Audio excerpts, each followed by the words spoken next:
जो इस पूरे का मालिक है, वो जगत पिता ईश्वर जो हम सभी के अंदर श्वासों का संचार कर रहा है, जिनके हाथों में हमारे जीवन की डोर है, सूर्य को ऊष्मा, चंद्रमा को शीतलता और हवाओं को गति देने वाले उन पारब्रह्म परमेश्वर जगत पिता ईश्वर के चरणारविंद में नमन करते हुए, उनकी दी हुई वाणी, उनकी दी हुई बुद्धि और उन्हीं के दिए हुए विवेक से आज का सतोपदेश अमृत संगत की सेवा में रखने से पूर्व नारायण रूप संगत को मेरा प्रणाम, सभी को सादर नमन, आप सभी को ओम ब्रह्म सत्यम।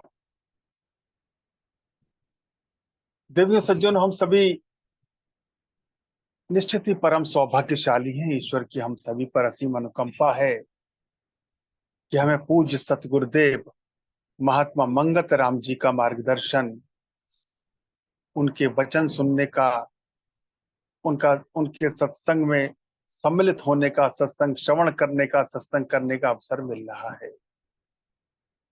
पूज्य गुरुदेव ने हमारे जीवन के हर पहलू पर हमारा मार्गदर्शन किया है, हमें समझाने का, हमें ये बताने का प्रयास किया है कि हमें अपना जीवन किस तरह से चलाना चाहिए, किस तरह से रहना चाहिए, अपने जीवन को कैसे व्यतीत करना चाहिए।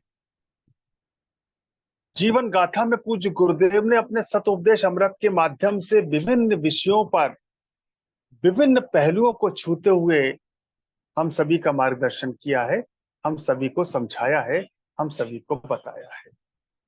आज दास पूज्य सतगुरुदेव के दो सतोपदेश अमृत संगत की सेवा में रख रहा है। हम समझने का प्रयास करेंगे कि पूज्य गुरुदेव ने इन दोनों सतोपदेश अमृत में हमें क्या समझाया है, हमें क्या बताया है, किस मार्ग पर चलने के लिए हमें प्रेरित किया है और जीवन में हमें क्या अपनाने के लिए कहा है। सतोपदेश अमृत 10 जीवन गाथा भाग 2 से है, जिसमें इसका वाचन दास संगत की सेवा में कर रहा है कि शरीर रूपी संसार में जीवन ने जब से प्रवेश किया है, तब से सुख का उसको ज्ञान है। यानी कि जो हमारा शरीर है, इसके अंदर हम जो जीव हैं, जब से हमने जीव ने इस शरीर में प्रवेश किया है, तब से उसे सुख का ज्ञान है, उसे खाने पीने की होश होती है। जो जो शरीर बढ़ता जाता है, त्यों त्यों उसको हर तरह के सुख दुख का पता लगता जाता है। भाई वास्तविकता हम जानते हैं, जब हम बचपन में शिशु होते हैं तो शायद हमें सुख दुख का इतना ज्ञान नहीं होता, लेकिन जैसे जैसे हमारा शरीर बढ़ता है, जैसे जैसे हमारी आयु बढ़ती है, हमारे सुख और दुख क्या है इसका हमें ज्ञान होता जाता है, इसकी हमें समझ आती जाती है, क्या अच्छा है क्या बुरा है ये हम सीखते जाते हैं। वो कहते हैं कि बच्चे को जरा प्यार से बुलाया गया तो वो खुशी से हंसने लग जाता है, जरा गुस्से से कुछ कहो तो वो रोने लगता है, भूख लगने पर रोना शुरू कर देता है, दुख हो तो चिल्लाता है। बाहर मुखी वृत्ति दिन व दिन जो जो बढ़ती जाती है, माता पिता, भाई और सब प्यार करने वालों को अच्छी तरह समझने लगता। वो कह रहे कोई छोटा बच्चा है, उसे प्यार से बुला वो हंसता है, प्यार से बुला वो आता है, बातें भी करता है, खेलता भी है।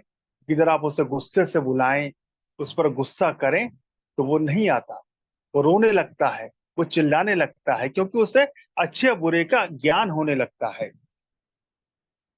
जैसे जैसे उसकी उम्र बढ़ती जाती है, माता पिता, भाई बहन सब प्यार करने वालों को वो अच्छी तरह समझने लगता है, उसके उसे इस बात का ज्ञान होने लगता है कि कौन मेरे हैं, कौन पराई हैं, कौन मेरे लिए अच्छे हैं, कौन मेरे साथ अच्छाई करेंगे और कौन मेरे साथ अच्छाई नहीं करेंगे। अनेक पदार्थों को देखती हुई बुद्धि किसी एक चीज में नहीं ठहरती। बच्चे का जो मन है बड़ा चंचल होता है, किसी एक चीज में उसकी बुद्धि नहीं ठहरती। अभी उसे कोई चीज अच्छी लग रही है, दूसरे पल कोई दूसरी चीज अच्छी नहीं लगने लगी तो इसको वो छोड़ देगा, इसको फेंक भी सकता है, इसको तोड़ भी सकता है। जो चीज कुछ देर पहले, कुछ दिन पहले उसे बहुत अच्छी लग रही थी, जिसको वो अपने सीने से लगाए रखा था, जिसको वो छोड़ना नहीं चाहता था, जिससे बिछड़ना नहीं चाहता था, उसे एक पल में छोड़ देता है, क्योंकि दूसरी चीज उसे अच्छी लगने लगती है। जीव जिस चीज को ग्रहण कर लेता है, चंद दिनों के बाद उसका लगाव खत्म हो जाता है, फिर दूसरी चीज की तपश तलाश में लग जाता है। गुरुदेव कह रहे हैं, जीव को जो चीज अच्छी लगती है, कुछ दिन तक तो वो अच्छी लगती है, कुछ दिन तक तो उसका लगाव रहता है, उसका चाव रहता है, उससे मोह रहता है, उससे स्नेह रहता है। पर कुछ दिनों बाद उससे लगाव जो है वो हटने लगता है। वो चीज जो आज पसंद आ रही थी, कल को नापसंद होने लगती है, और उसके लगाव खत्म हो जाता है। फिर वो दूसरे चीज की तलाश में, दूसरे चीज की तलाश में लग जाता है। इस तरह किसी को ग्रहण करता हुआ और किसी को छोड़ता हुआ संसार में भटकता रहता है। गुरुदेव कह रहे हैं, इसलिए किसी चीज को ग्रहण करता है, किसी को छोड़ता है। आज जिस चीज को ग्रहण कर लिया, कल उसको छोड़ देगा, कल जिसको चीज को ग्रहण किया, परसों उसको छोड़ देगा, और वो संसार में भटकता रहता है। उसका मन बेचैन रहता है। आज ये चीज अच्छी लग रही है, कल को बुरी लगने लगती है, परसों को कोई दूसरी चीज अच्छी लगने लगती है। खुशी और कमी को प्राप्त होता रहता है, किसी चीज द्वारा तृप्ति प्राप्त नहीं होती। किसी चीज भी द्वारा जीव को तृप्ति प्राप्त नहीं होती। और ये हम सभी का अनुभव है। अगर हम देखें अब तक का अपना जीवन, अगर हम देखें, अपने जीवन पर दृष्टि डालें, तो क्या हमें सदैव एक चीज कोई अच्छी लगती है? आज कोई वस्त्र हमने खरीदा, कोई कपड़ा खरीदा, बड़ा अच्छा लगता है, उसे बड़े संभाल के रखते हैं, बड़े अच्छे तरह से पहनते हैं, उसको धोते भी हैं, समय में प्रेस भी करते हैं। कुछ समय बाद हम देखते हैं नया फैशन आ गया, कोई नए वस्त्र आ गए, हमारा मन इन वस्त्रों से हट जाता है, नए वस्त्र पर टिक जाता है। ऐसी कोई भी वस्तु, कोई भी चीज हम लेकर के आए, कुछ दिन तक तो उससे लगाव रहता है, फिर दूसरी चीज जब नई आ जाती है, कोई नया फैशन आ जाता है, तो हमारा मन उसमें लग जाता है और हमारा मन भटक जाता है। हर एक जीव का यही हाल है। बगैर तत्व ज्ञान के ये बुद्धि जुग जुग तक भरमती रहती है, सार को नहीं समझती। वो कह रहे हैं हर जीव का यही हाल है, बगैर तत्व ज्ञान के। जब तक तत्व ज्ञान नहीं होगा, तब तक बुद्धि जुग जुग तक भरमती रहती है और सार को नहीं समझती। बुद्धि हमारी संसार में भटक रही है, लेकिन जो सार है, जो तत्व है, उसको नहीं समझ रही है। मानुष जन्म की मानता यही है कि आत्म तत्व को जानने का प्रयत्न कर सकता है। मानुष जन्म का जो सार है, ईश्वर ने जो हमें मनुष्य का जन्म दिया है, 84 लाख योनियों में श्रेष्ठ जो मानव का तन दिया है, इसका सार यही है कि आत्म तत्व को जानने का यत्न कर सकता है। आत्म तत्व क्या है, इसको जानने का यत्न, इसको जानने का प्रयत्न इस मनुष्य जन्म में ही कर सकता है। इस मनुष्य जन्म में ही ईश्वर की भक्ति कर सकता है। इस मनुष्य जन्म में ही ईश्वर को प्राप्त करने का प्रयास कर सकता है। बाकी जितनी भी 84 लाख योनियां है, किसी भी योनि में जीव आत्म तत्व को जानने का ज्ञान नहीं कर सकता। किसी योनि में ईश्वर की भक्ति नहीं कर सकता, किसी भी योनि में ईश्वर को प्राप्त करने का प्रयास नहीं कर सकता। जो मनुष्य आत्म तत्व के भेद को जान लेता है, वो किसी ना किसी समय मोह माया के जाल से खुलासी प्राप्त कर लेता है। जो मनुष्य आत्म तत्व के ज्ञान को जान लेता है, वो कभी ना कभी समय मोह माया के जाल से मुक्ति प्राप्त कर सकता है, मुक्ति प्राप्त कर लेता है। और जब तक आत्म तत्व को नहीं जानेंगे, तब तक जो मोह माया का जाल है, इससे हम मुक्ति प्राप्त नहीं कर सकते। इस मोह माया के जाल में फंसे रहते हैं, संसार के मोह माया में, विषय वासनाओं में, संसार के सुखों में फंसे रहते हैं। और आत्म तत्व जिसको जानना है, जिसका ज्ञान करना है, जिसके लिए ये मनुष्य का जन्म मिला है, उससे हम दूर हो जाते हैं और संसार के मोह माया में फंसकर, मोह माया में, विषय विलासों में हम भटकते रहते हैं, उसी में हम भरमाते रहते हैं।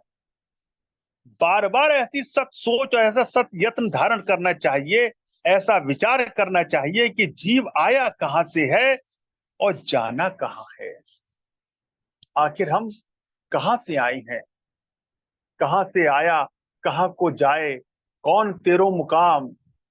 जो गुरुदेव ने हमें ये बताया, ये वाणी में ये आया है कि हमारा मुकाम क्या है, हम कहां से आए हैं, यहाँ आने का हमारा कारण क्या है, हमारे जीवन का उद्देश्य, हमारे जीवन का लक्ष्य क्या है, जगत में क्यों और कहां से आए, कहां को जाना, ये जानना है। यहाँ की हर शय का अंत दुख क्यों, यही तो हमको विचारना है। हम संसार में क्यों आए हैं, हमारे आने का कारण क्या है। परमात्मा ने हमें 84 लाख योनियों में श्रेष्ठ मानव का तन दिया है तो क्यों दिया है, यही तो विचार करना है। इसी पर तो विमर्श करना है, इसी को तो विचारना है। इसने आखिरकार इस हरे भरे संसार को छोड़ना है, एक दिन इस संसार से जाना है। ये हम सभी जानते हैं, हम सभी मुसाफिर हैं। एक निश्चित समय के लिए, निश्चित अवधि के लिए संसार में आए हैं। सभी की एक निश्चित आयु है, जब वो आयु पूर्ण हो जानी है तो हमें संसार को छोड़कर जाना है। पैदा होने पर शरीर छोड़ने का दुख इसे बार बार देखना पड़ता है, और भी कई तरह के क्लेश इसे उठाने पड़ते हैं, मगर ये जीव बावजूद दुख पाने के संसार के मोह में अधिक से अधिक फंसता जाता है। गुरुदेव कह रहे हैं कि पैदा होने पर शरीर छोड़ने का दुख इसे बार बार देखना पड़ता है। यानी 84 लाख योनिया में हम भटके, हमने जब जब जन्म लिया तब तब इस संसार को छोड़कर जाना पड़ा। जब संसार में आए तो ये दुख हमेशा सताता रहा कि एक दिन इस संसार को छोड़कर जाना है, मगर ये जीव बावजूद दुख पाने के संसार के मोह में अधिक से अधिक फंसता जाता है। तो संसार में दुख पाता है और संसार के मोह में जीव अधिक से अधिक फंसता जाता है। बाप न मारी कंकड़ी पुत्र तीर अंदाज, एक से बढ़कर एक जीव संसार में आकर अकड़ रहा है। अजीब प्रभु की माया का खेल हो रहा है। जब तक ये जीव झूठे संसार के मोह में नहीं छोड़ता तब तक आत्म सुख को प्राप्त नहीं हो सकता। गुरुदेव कह रहे हैं जब तक जीव झूठे संसार के मोह को नहीं छोड़ता। ये संसार झूठा है, मोह भरा संसार है। ब्रह्म सत्यम जगत मिथ्या, आदि गुरु शंकराचार्य जी कहते हैं कि बस ईश्वर एक सत्य है, जगत मिथ्या है, छूटने वाला है, हमसे दूर होने वाला है। सत्य करतार झूठ संसार, ईश्वर सत्य है, संसार झूठ है। ये सारे शास्त्र, सारे सत्पुरुष, सारा अध्यात्म बार बार हमें बता रहा है, बार बार हमें समझा रहा है। गुरुदेव कह रहे हैं जब तक ये जीव झूठे संसार के मोह को नहीं छोड़ता तब तक आत्म सुख को प्राप्त नहीं हो सकता। जब तक ये झूठे संसार का जो ये मोह है, हमारे मोह ही तो है कि हमारा शरीर है सदैव बना रहेगा, शरीर के सुख बने रहेंगे, शरीर से संबंधित संसार बना रहेगा। ये जो है हमारा झूठा जो संसार का मोह है, जब तक हम इसको नहीं छोड़ेंगे तब तक आत्म सुख को प्राप्त नहीं कर सकते। आत्म सुख को कोई भाग्यशाली जीव ही प्राप्त हो सकता है। आत्म सुख जो है कोई भाग्यशाली जीव ही प्राप्त कर सकता है, जिसने इस संसार के मोह को छोड़ दिया हो, जिसने शरीर के मोह को छोड़ दिया हो, जिसके मन में यह बैठ गया हो कि मैंने इस जीवन में, इस मनुष्य जीवन में आत्म सुख को प्राप्त करना है, आत्म तत्व को की जानकारी का ज्ञान लेना है, ईश्वर की भक्ति करनी है, ईश्वर की प्राप्ति का प्रयास करना है। जिसने, ऐसे बहुत ही कम लोग होते हैं जो ऐसा निर्णय कर पाते हैं। इसलिए पहले सही मानुष बनना है। इस मकसद के लिए आहार व्यवहार की पवित्रता सबसे पहले जरूरी। गुरुदेव कह रहे हैं कि सही मानुष बनना है, और सही मानुष बनने के लिए आहार और व्यवहार की पवित्रता जरूरी। पहले हमारा आहार पवित्र हो, आहार शुद्ध हो, और दूसरा हमारा व्यवहार शुद्ध। जब तक हमारा आहार शुद्ध नहीं होगा, निश्चित ही हमारा व्यवहार भी शुद्ध नहीं होगा। आहार और व्यवहार की शुद्धता बहुत जरूरी है। पहले हम अपने आहार को शुद्ध करें, अपने व्यवहार को शुद्ध करें। इस समय जो दौड़ लगी हुई है, सबकी बुद्धि भ्रष्ट हो रही है। गुरुदेव कह रहे हैं वर्तमान में जो दौड़ लगी हुई है उसमें सबकी बुद्धि भ्रष्ट हो रही है। ये भूल गए हैं कि शरीर की ममता जन्म जन्मांतर तक नहीं छोड़ती। गुरुदेव कह रहे हैं सबकी बुद्धि भ्रष्ट हो रखी है। ये नहीं भूल गए कि शरीर की ममता, जो शरीर की जो ममता है, शरीर से जो हमारा मोह है, शरीर से जो हमारा लगाव है, ये जन्म जन्मांतर तक हमें नहीं छोड़ेगा। ये 84 लाख योनियों में हमें नहीं छोड़ेगा। किसी समय बड़े भाग से सत्पुरुषों की संगत द्वारा भाग लग जावे और तन मन लगाकर सत्य यत्न में रहने लग जावे तो किसी न किसी समय जीव मंजिले मकसूद तक पहुंच जाता है। गुरुदेव कह रहे हैं संसार की जो मोह है, संसार का जो हमारी माया है, संसार से जो हमारी ममता है, संसार से जो हमारा लगाव है, ये हमें जन्म जन्मांतर तक नहीं छोड़ते। किसी समय भाग्य से, ईश्वर की कृपा से, किसी सत्पुरुष का सानिध्य प्राप्त हो जाए, किसी पूर्ण ऋषि का ज्ञान प्राप्त हो जाए, किसी पूर्ण ऋषि के हम सानिध्य में चले जाएं, उसकी शरण में हम चले जाएं, सत्पुरुषों की संगत द्वारा भाग लग जाए, तन मन लगाकर सत्य यत्न में रहने लग जावे, तो किसी न किसी समय जीव अपने मंजिले मकसूद तक पहुंच जाता है।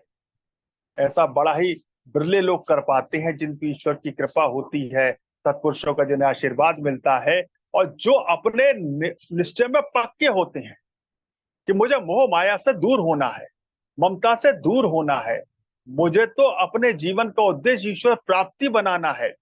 इस मनुष्य जीवन जो 84 लाख योनि में श्रेष्ठ मिला है, इसकी जो श्रेष्ठता है, इसकी जो महानता है, इसका जो एकमात्र लक्ष्य ईश्वर प्राप्ति है, वो मुझे प्राप्त करना है। प्राप्त करना है क्या? प्राप्त करने का प्रयास करना है, उस दिशा में काम करना। वही लोग जो सत्पुरुषों के सानिध्य में रहते हैं, वही बिरले कुछ लोग ऐसा कर पाते हैं। तन लगे रह जाए तो किसी न किसी समय जीव जो अपने मंजिल तक पहुंच जाता है। आगे गुरुदेव, जीव को तृष्णा रूपी रोग चिरकाल से लगा हुआ है। जो हमारी तृष्णा है, ये जीव को चिरकाल से लगी हुई है। तृष्णा क्या है? हमें जो कुछ भी मिल जाता है उसमें हमें संतोष ही नहीं। हमें चाहता है, जब हमारी इच्छा पूरी हो जाती है, दूसरी नई इच्छा खड़ी हो जाती है, तीसरी इच्छा खड़ी हो जाती है। कभी हम संतुष्ट ही नहीं होते।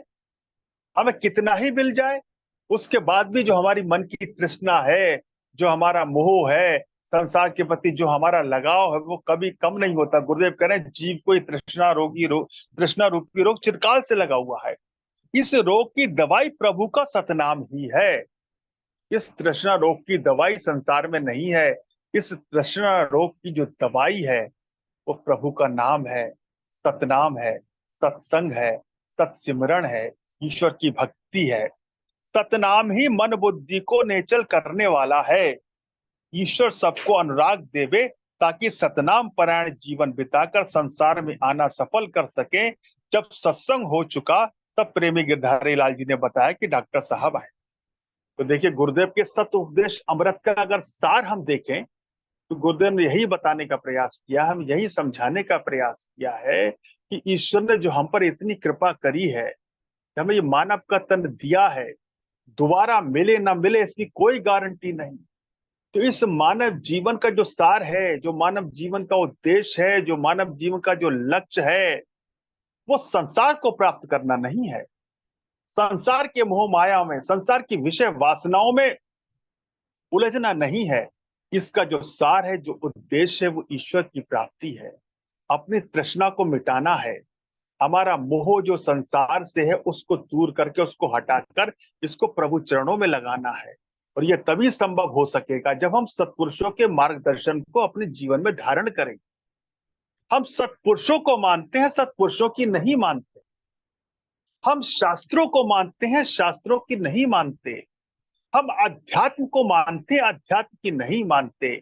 जब तक हम सत्पुरुषों की, शास्त्रों की, अध्यात्म की नहीं मानेंगे, तब तक ये तृष्णा रूपी जो रोग हमें लगा हुआ है, जो मोह हमें लगा हुआ है, इससे हम मुक्ति प्राप्त नहीं कर सकते, अपने जीवन को सफल और सार्थक नहीं बना सकते। इसलिए आवश्यक है, जो सत्पुरुषों ने जो हमारा मार्गदर्शन किया है, जो हमें बताया है, उसको जीवन में धारण करते हुए अपने मन को संसार से हटाकर प्रभु में लगाएं, प्रभु की भक्ति में लगाएं। एक और सतुपदेश अमृत गुरुदेव का है, 15 नंबर है, जीवन गाथा 2 में, जिसमें गुरुदेव हमें बता रहे हैं, समझा रहे हैं। आइए इसका श्रवण करते हैं कि जीव शरीर रूपी संसार को धारण करके जब से इस दृश्यमान संसार में आया है, तब से अनेक तरह के कौतुक देख रहा है।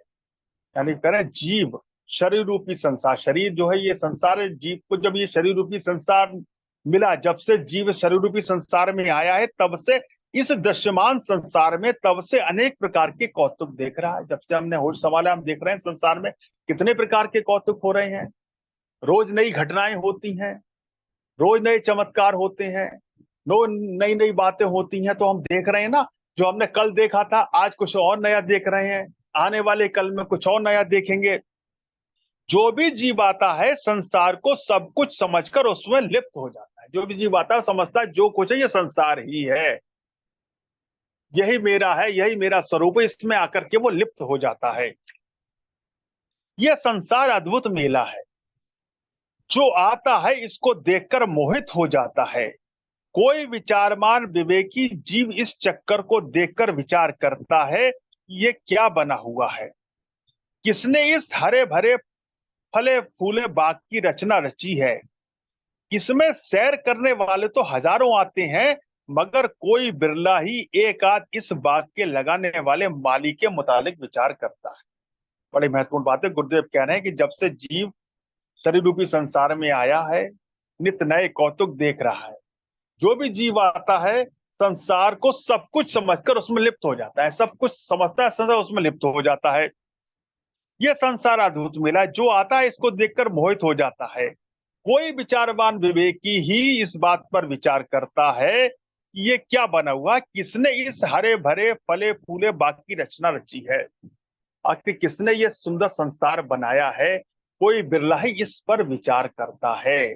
इस संसार की रचना करने वाला कौन है।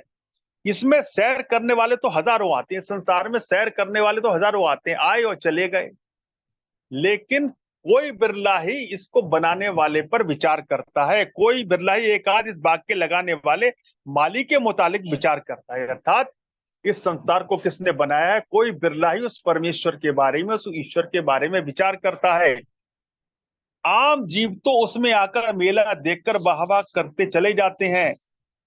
दूसरे लफ्जों में संसार रूपी बाग को देखते तो सब हैं, मगर बनाने वाले का विचार कोई बिरला ही करता है। गुरुदेव कह रहे हैं संसार रूपी जो मेला है इसमें लोग आते हैं, वाह वाह करते हैं, चले जाते हैं। दूसरे लफ्जों में संसार रूपी जो बाग है इसको देखते तो सब है, मगर इसके बनाने वाले का विचार कोई बिरला ही करता है कि संसार को, इस ब्रह्मांड को, इस खूबसूरत संसार को किसने बनाया है, इसके बारे में विचार करने वाला कोई बिरला ही होता है। अद्भुत मेला देख के मोहे सुखदेव मुनि ज्ञानी, और जीव की गति क्या जो नित भरम लपटानी। आगे गुरुदेव बता रहे किसी समय किसी से ये विचार करके देखो तो सही कि तेरा असली साथी कौन है, किसके आधार पर तू संसार में विचर रहा है। पूछो कि तेरा 3.5 हाथ का पिंजर बनाने वाला भी कोई है। गुरुदेव कह रहे हैं, इसमें बता रहे हैं कि किसके आधार पर तू संसार में विचर रहा है, तेरा असली साथी कौन है, कभी इस पर विचार किया। तेरे 3.5 हाथ का पिंजर, ये जो शरीर रूपी जो पिंजर है, जो ये ढांचा है, इसको बनाने वाला कौन है। ये आंख, नाक, कान, त्वचा, जीव, कर्म इंद्रियां किस शक्ति के आश्रय काम कर रही हैं। ये सारी जो शक्तियां हैं, हमारी आंख है, नाक है, कान है, हमारी कर्मेंद्रियां हैं, ज्ञानेंद्रियां है, ये किस शक्ति के आधार पर काम कर रही हैं। कभी किसी ने सोचा है कि अनेक तरह के पदार्थ इसमें डाले जाते हैं, ये कैसे खून के रूप में बदल जाते हैं, हड्डी, मांस, मज्जा, थूक वगैरह किस तरह बन रहे हैं। जब पूछोगे तो वो यही जवाब देगा, उसे पता नहीं, उसने कभी ख्याल नहीं किया, इसलिए पहले इस शरीर रूपी संसार का विचार करना चाहिए। जब ऐसा करोगे तो बुद्धि जागृत हो। गुरुदेव करें जीव संसार में आया है, जब से जीव ने ये शरीर रूपी संसार पाया है तब से संसार में ही विचर रहा है, संसार का मेला देखकर खुश हो रहा है। कितने लोग आए इस संसार में, कितने लोग चले गए, लेकिन कोई बिरला ही ऐसा है जिसने इस संसार को बनाने के वाले के बारे में विचार किया है, उसके बारे में चिंतन किया है। तो कह रहे किसी समय ये विचार किया कि हमारा जीवन को चलाने वाला कौन है, हमारी सांसों की गति देने वाला कौन है, किसने हमारे शरीर रूपी शरीर की रचना की है, कौन इसके अंदर हम प्राण शक्ति है, कौन इसके अंदर जीवन दे रहा है।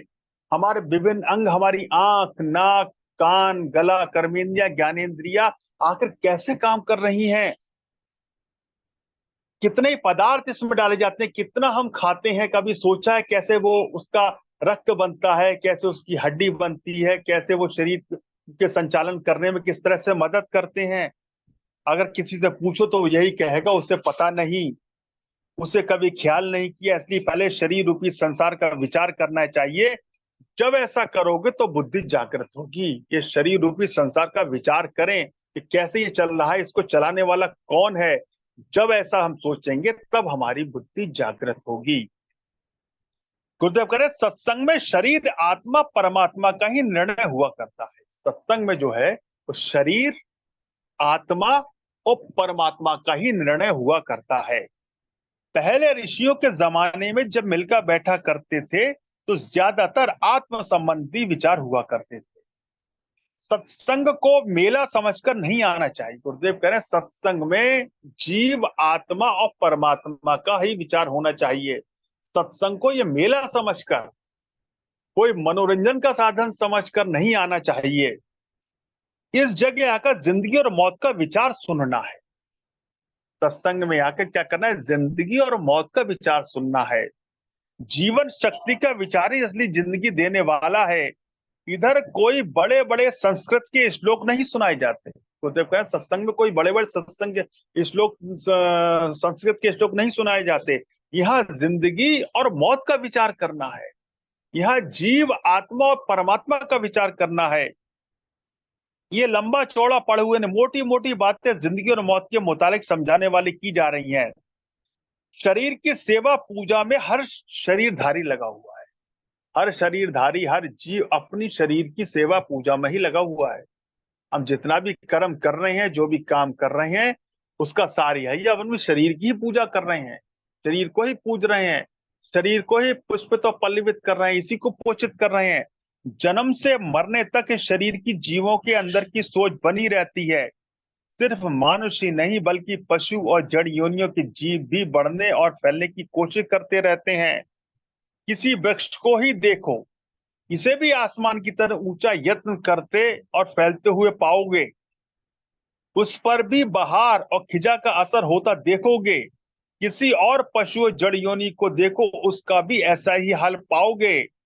इन्हें कोई सोची नहीं, केवल इस मनुष्य जन्म में ही जीव अपने आप का विचार कर सकता है। गुरुदेव कह रहे हैं जितनी और जो योनियां हैं मनुष्य योनि के अलावा, उन सब में भी यही देखा जाता है कि वो भी जड़ योनि जीव के बढ़ने और फैलने की कोशिश करते हैं। वो भी अपने विस्तार में, अपने फैलाव में लगे हुए हैं।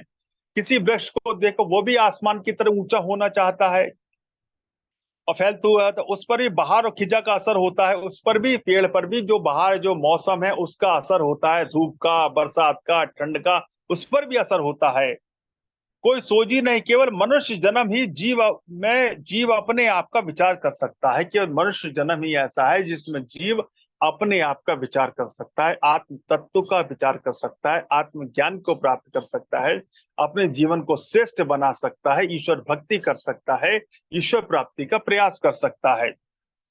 हजारों जीवों ने इस मनुष्य जन्म में ही उच्च से उच्च अवस्था प्राप्त की है। उनको ही गुरु, पीर, अवतार, पैगंबर कहा गया। गुरुदेव कह रहे हैं कि हजारों जीवों ने इस मनुष्य जन्म में उच्च से उच्च अवस्था को प्राप्त, उन्हें पीर, पैगंबर, अवतार कहा गया है। हर समय ये याद रखो कि ये शरीर बदलने वाली चीज है। जीव संसार में अकेला ही आता है, अकेला ही जाता है। यह भी निश्चय जानो कि तेरा रूप रंग एक रोज जरूर बदल जाएगा। जितने तूने संगी साथी बना रखे हैं, तुझे सबको छोड़ना पड़ेगा। तेरे संबंधी तुझे त्याग देंगे। गुरुदेव कह रहे हैं, स्पष्ट कह रहे हैं कि संसार में जीव अकेला आया है, अकेला ही उसे जाना है। कितने ही संगी साथी, कितने ही नाते रिश्तेदार हों, कितने ही परिवार वाले हों, जीव के साथ में कोई नहीं जाता। तूने जितने संगी साथी बना रखे हैं, तुझे इन सबको छोड़कर जाना है। तेरा संबंध, तेरे संबंधी तुझे त्याग देंगे। गुरुदेव कह रहे हैं कि सब कोई तुझे त्याग देगा, कोई तेरे साथ जाने वाला नहीं है, कोई तेरे साथ तेरे काम आने वाला नहीं है।